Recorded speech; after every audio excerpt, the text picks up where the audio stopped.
Hi guys, welcome to टेलीस्टॉक news 24। आज की इस वीडियो में हम बात करेंगे कॉनकोर के टारगेट प्राइसेस के बारे में। कॉनकोर यानी container corporation of India limited के टारगेट प्राइसेस के बारे में। आखिर हमारे टारगेट्स क्या रहने वाले हैं कॉनकोर को लेकर। लेकिन उससे पहले जो लोग हमारे चैनल को फर्स्ट टाइम विजिट कर रहे हैं वो चैनल को ज़रूर सब्सक्राइब कर लें। सबसे पहले हम बात करेंगे कंटेनर कॉरपोरेशन ऑफ इंडिया के फंडामेंटल्स की। आखिर कंपनी कैसा परफॉर्म कर रही है और फंडामेंटली कितनी मजबूत है। मार्केट कैप है कॉनकोर का 63,513 करोड़ का। करंट प्राइस जिस पर कारोबार कर रही है 1,042 रुपये। 52 वीक हाई है 1,194 रुपये और 52 वीक लो है 646 रुपये। स्टॉक पीई है 50, बुक वैल्यू है 194। और अगर हम करंट प्राइस देखें जहाँ कॉनकोर ट्रेड कर रही है तो लगभग अपनी बुक वैल्यू से 5 टाइम्स हाई ट्रेड कर रही है। कंपनी डिविडेंड देती है यानी कहीं ना कहीं कंपनी प्रॉफिटेबल है। आर ओ सी 13% है, ठीक ठाक है। आर ओ ई 11% है, कम है। फेस वैल्यू 5 रुपये है। ईपीएस आप देखोगे 20 रुपये है। अगर पिछले 5 साल देखें तो कंपनी की जो सेल्स ग्रोथ है मात्र 4% के हिसाब से ग्रो हुई है, यानी ना मात्र ही ग्रो हुई है। भाई पिछले 3 साल देखें तो कंपनी की सेल्स 10.5% के हिसाब से ग्रो हुई है।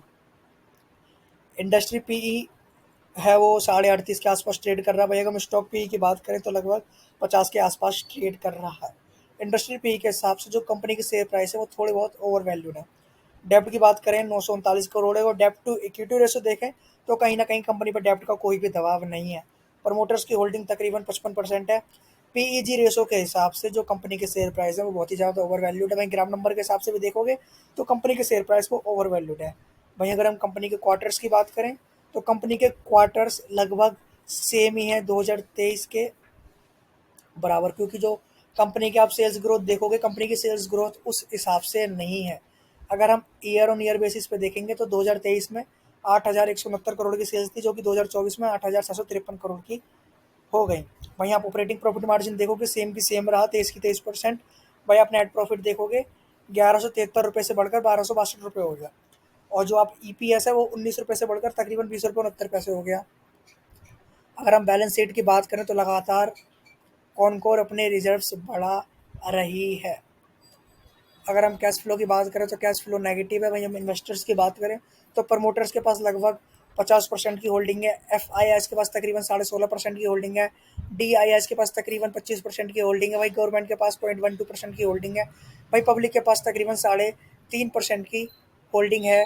कॉनकोर इंडिया यानी कंटेनर कॉरपोरेशन ऑफ इंडिया के बारे में अगर आप लॉन्ग टर्म के लिए होल्ड करते हो तो हमको अच्छे खासे return container corporation of India में देखने को मिल सकते हैं, क्योंकि ऐसे स्टॉक से जब हम रिटर्न की सोचते हैं तो हमें पेशेंस रखने की बहुत ही ज़्यादा ज़रूरत होती है।